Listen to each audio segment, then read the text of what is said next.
Then he bade them follow me. So these are the steps that we should be using as we go out and do our outreach. So you can see here, you make friends, you win their confidence, and then you share the word. Now, some people want to start with the sharing the word. Some people may be ready for that, but many are not. And they're just going to close the door, because we are not following the cycle that God gave us. So you first make friends, then you win their confidence, then you share the word. Matthew 3, 1-3. If you can see, first, we start seeing an example of Jesus with John the Baptist. Jesus started introducing certain concepts, certain ways of working with the disciples. Then he gathered his core group that he was going to work with so they knew how to reach others. And then finally, we have 70 others that get trained, and then they continue doing that job. And it was like a domino effect. This one influenced this one, this one, this one, and then it starts multiplying in that way. And then they went out to preach in the cities and so forth, but previously there was preparation that took place. And then they started preserving. When you do harvest, you take the grain, you preserve that grain. Why? You eat some, and the rest what? You store it as part of that cycle of evangelism that you're going to be doing. So, in order to do the same cycle, first there needs to be a preparation. Then we need to start going out to make contact with people. We need to win their confidence. Then there is the presentation of the Word of God through different programs. We're going to see in a little bit a few examples of what can be used. Then those new believers, we nurture them so that we can connect them again on that cycle. And notice that this is not an event. So the reason why sometimes the evangelistic meeting, not too many people came and so forth, because we were breaking the rules of this cycle. We're going straight to the public presentation. There was not the winning of the confidence of the visitors. There was no friendship previously. And you just suspect that you're just going to give the flyer and we're going to baptize them, One in 1,000 or 10,000 may work. But we're not having the fruits that we should because we're not following the blueprint that God gave us. So notice how this is a cycle, is not an event. So phase number 1, personal preparation. You need to start, preparing your heart as you go out, and you're going to be doing that outreach. Then, like a farmer would tell you, you just don't go there and start throwing seeds randomly there on the ground, There's previous preparation of that soil. Once that soil is prepared, then you put the seed. So we need to prepare that soil. Once the soil is ready, okay, now it's time to put that seed. Then we start cultivating, removing, the bad type of plants and maybe growing together with the harvest and so forth. And then once this is ripe, then we harvest. And then once we harvest, then we preserve that seed so we can start again with phase number 1, 2, 3, 4, 5. And this is a continuous cycle that takes place. So this preparation of the soil is something that we need to be doing constantly. And people are at different stages. Some people, you're going to find out that they are more on the bare soil. Some people, what we need to do, we need to work on preparing that soil. Some people already have some seed, things are growing. We need to focus more in the cultivating side of things. Some people are mature enough, they have studied their Bible and so forth, and just a little bit of sunlight and water, and boom, you have that fruit. So not everybody is at the same stage, and you need to have wisdom from God to see, where this person is going to enter in this cycle.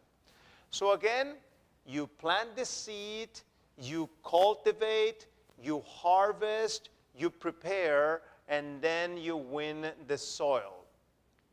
So, personal preparation, how are we going to achieve that?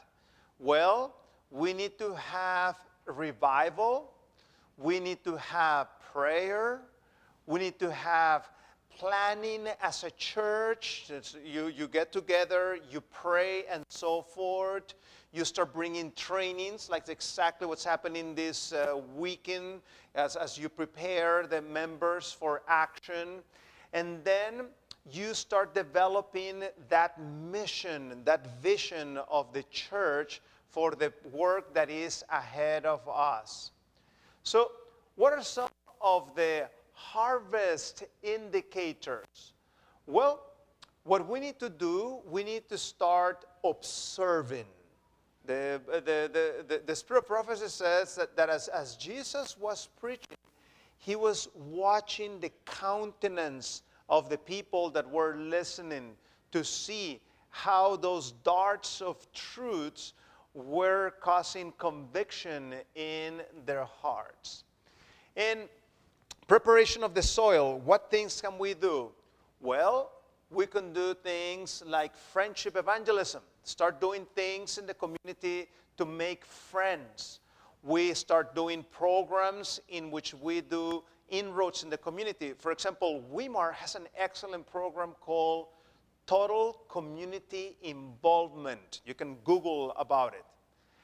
Every week on Wednesday afternoon, Weimar closes, and everybody starts from the whole campus, all the teachers, all the students, they start going out to the community to do some service for the community. Somebody needs their grass to be trimmed.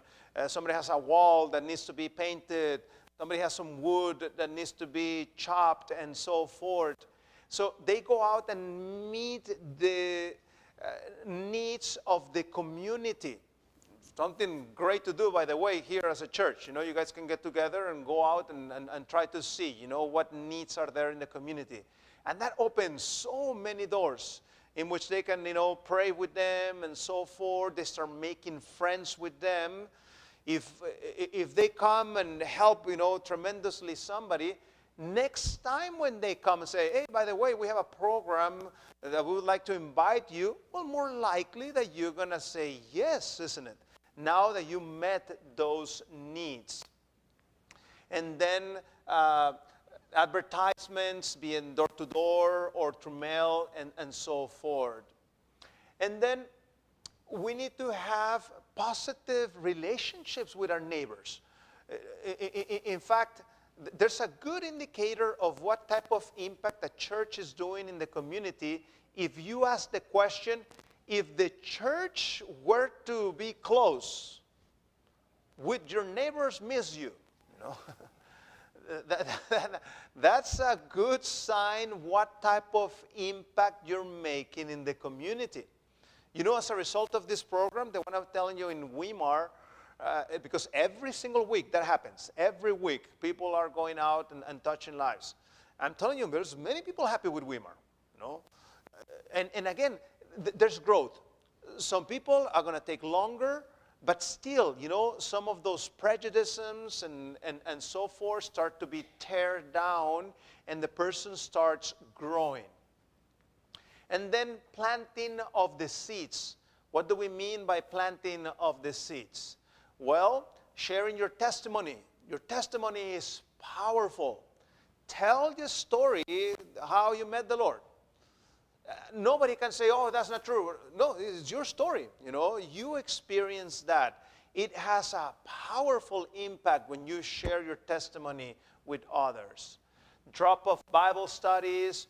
Today, people like to watch videos and so forth. There's some excellent video series, and this is something that can be done in person. This is something that can be done online. There's certain of your contacts that they're starting to become ready. For example, I was in a trip a couple of weeks ago in California, and two friends of mine from high school wanted me to show me Yosemite. So we went there, and as I was talking to them, I saw they were starting to mature spiritually. And they are relatively close to my sister.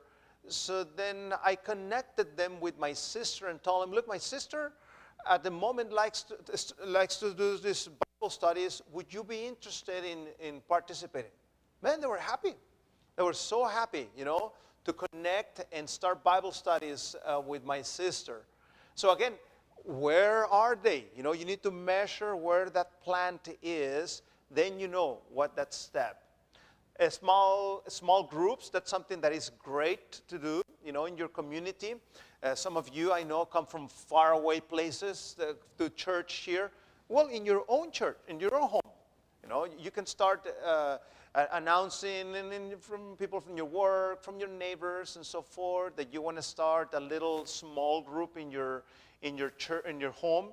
That has powerful effect. People come together, you guys have a little snack or something, you chat a little bit, and then you have some sort of Bible study there in that type of setting.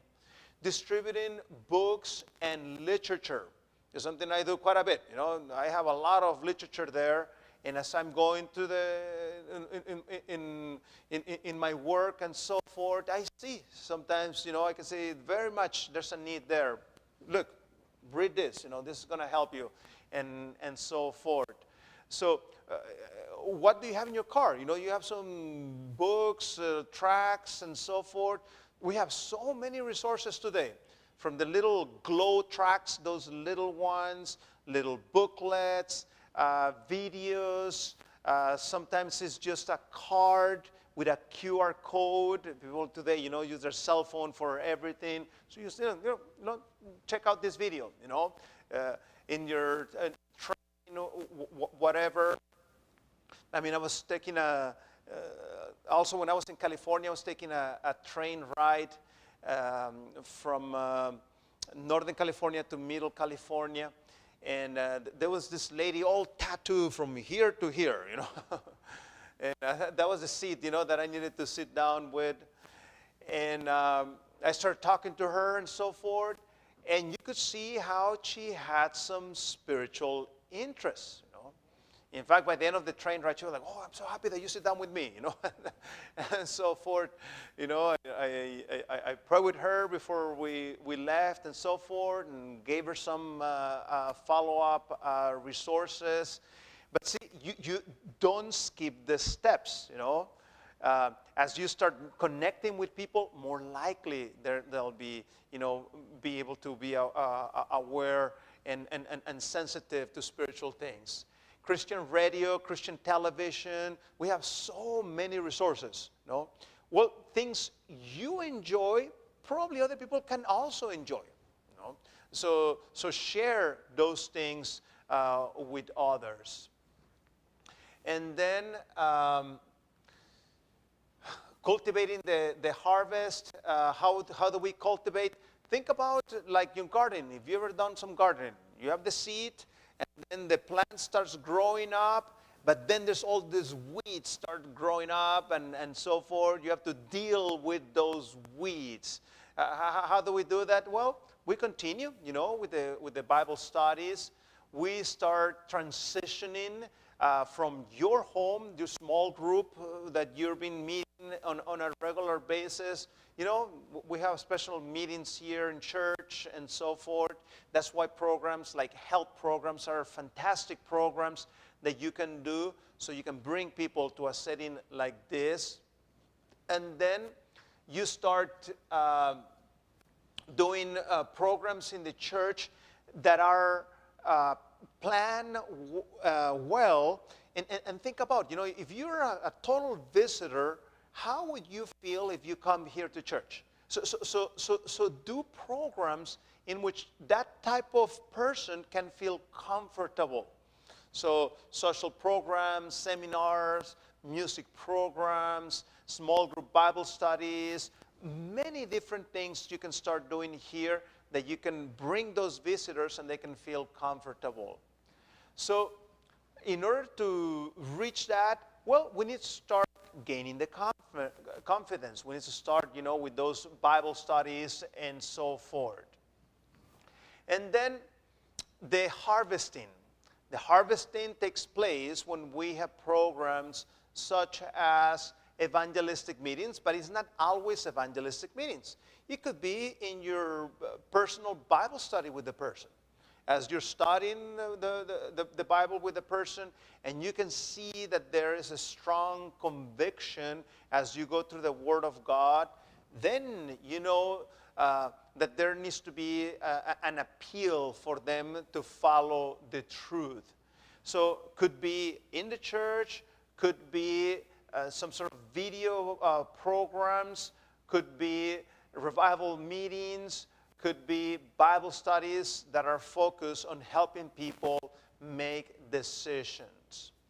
And finally, preserving. How do we do that preservation of those soils that were baptized? Well, you can have, the person got used to that small group you had at home. Continue doing the same, Don't just say, okay, it's over, Then wait a minute, I was used to come in and so forth. That person now is going to bring you other people, and then you continue, with that cycle. Also, spiritual mentors. Don't just baptize people. You need to connect them with somebody. As Paul says, it's like a little baby. You just don't leave the baby by themselves. You need the parent there to start nurturing that baby and so forth.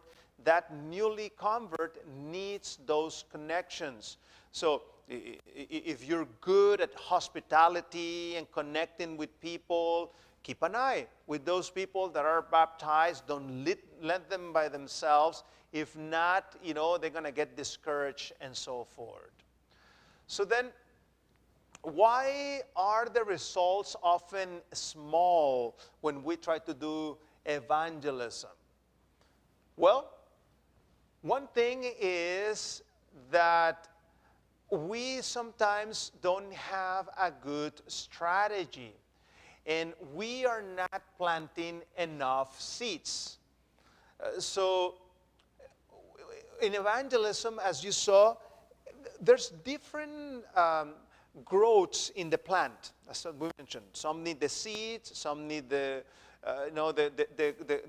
culture of the seeds and so forth. And if you are not preparing the soil, if you are not planting enough, you're going to have less results. But if you have, this continuous planting of the seeds through the time, then by the time you're going to the next stage, you're going to have a good number of people, ready for that. But this I say, says 2 Corinthians 9:6, he which soweth sparingly will reap also what? Sparingly. And he which soweth bountifully shall what? Reap bountifully. This is just a law of life. You have only one small group in the whole church with 5 people. Well, you're only going to have 5 interests there. But if we have, 10, 15 small groups, Well, that starts getting quite a bit of traction and quite a bit of impact in different communities. Don't be deceived. God is not mocked. For whatsoever a man soweth, what? That shall he also reap. So you're doing the work, you're planting those, God is going to bless and you will see results for that. For example, let me share with you in China. I've done quite a bit of work in China. Last year, I spent significant amount of time in China. China is a challenging place. There is some relative prosperity to that country today, yet your liberties are very much restricted. There's cameras there everywhere. We even went in a cave underground. The cameras were still there. As I was teasing my friends, I would tell them, when I go to a restroom, I smile big so I can look good in the camera. And China, has a lot of history. It has a culture that is quite different from our culture. You had, tremendous empires in the past. There's this king there that made a copy of every single one of his soldiers. I had the opportunity of going there. This is not the same soldier. They're different. If the soldier had overweight, then the soldier picture had overweight, was thin, it was thin, and so forth. And they has tremendous cities. I mean, just a normal average city there, we're talking about 10, 15 million people. And there's many, many of these cities all over China. Beautiful nature, good food, if you know where to find it.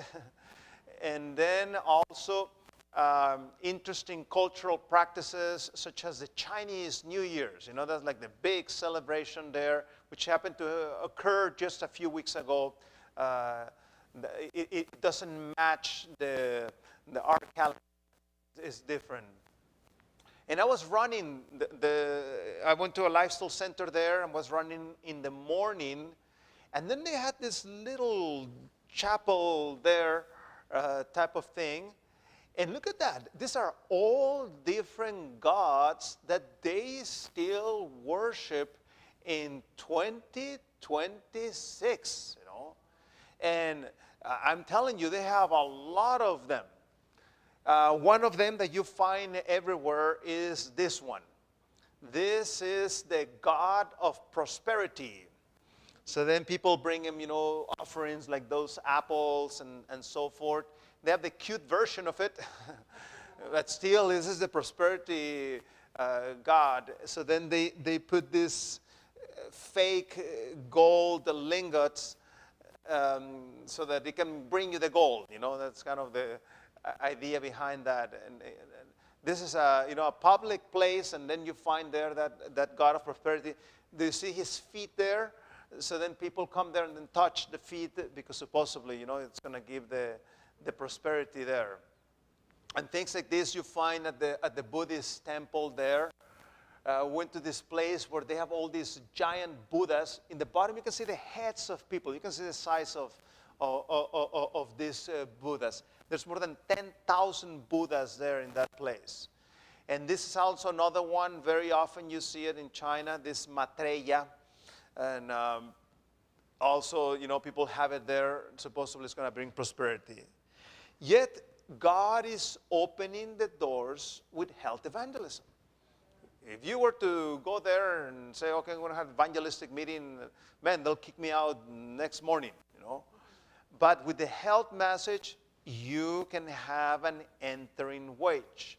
So the way we work with, it was this pastor that has this nice network of young people, and together with them, we do all kinds of trainings and meetings. It was to capacity every single one of the programs that we were doing.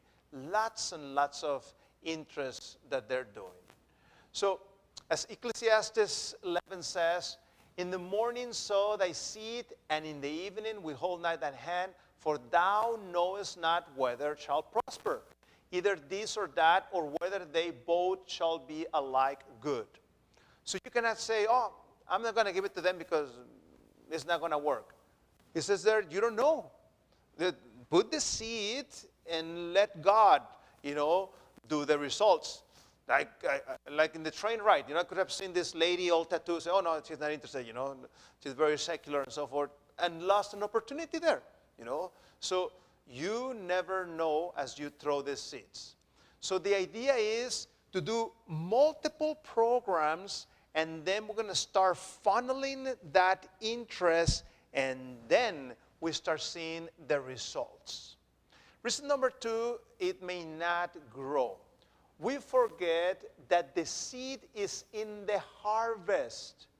And sometimes we're taking a break from evangelism instead of continuing the cycle. So yes, there was a lot of work. The evangelistic meeting, we had some baptisms and so forth. But the cycle needs to continue. The cycle needs to continue. Don't say, oh, we have the goal, okay, it's over. No, the cycle needs to continue. We have weak, disjointed links in the cycle of evangelism. So everything needs to pull together in the same direction. I'll show you, after we take a little break, an example of a church that did a good job of working in a way that they were focusing at the results. And we need to understand that this is a cycle. So as a church, it's a good idea to establish that strategic plan. How is this going to work? So from this to this, we're going to start planting the seeds. From this to this, we're going to start the small groups. From this to this time, we're going to start going out and doing the Bible studies. From this to this, we're going to start having the evangelistic meeting. And then you have that cycle with that plan well established. So you should be having a major evangelistic seminar once a year.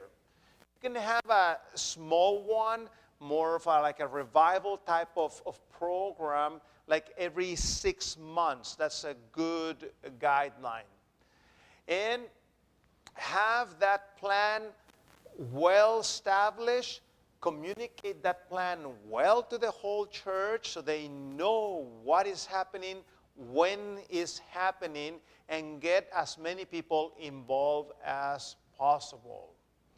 So let me show you another example here. This church here. This is an area outside of Philadelphia. It's a well-to-do area, and they were having trouble planting a church there.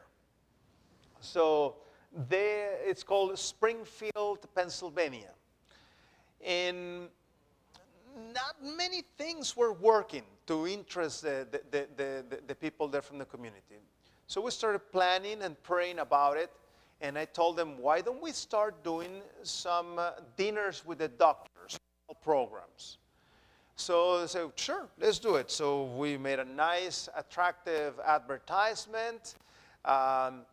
They thought, okay, we think that probably 20 people are going to be our goal. Well, more than 20 people kept on calling.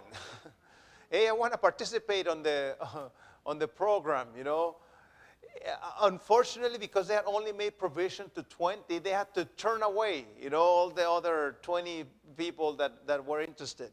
It was so successful. We had the program, and then by the end, we invited people to different programs that the group had already strategized to do as follow-up. Most of the people signed for those follow-up programs. And then we said, what do we do with the other people that wanted to come? I said, let's do it again. So we did another dinner with the doctor a few weeks later. And finally, this was the starting point that was able to start that little church planting effort into something more serious and active. So notice how health was a really great thing to be that entering wedge to open things up. So keys: recognize that people are at different stages. Be patient. Think about it.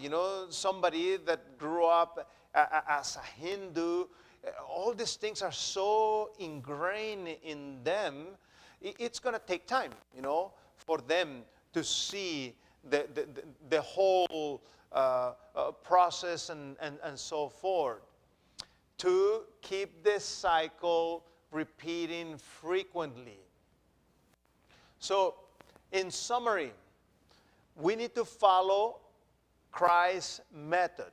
First, we need to understand that friendship wins confidence, and then sharing God's word. So, make friends first with the person.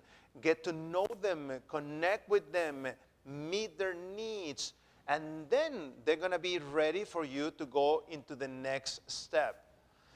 And the example of Jesus gives us the clear indication how he did it.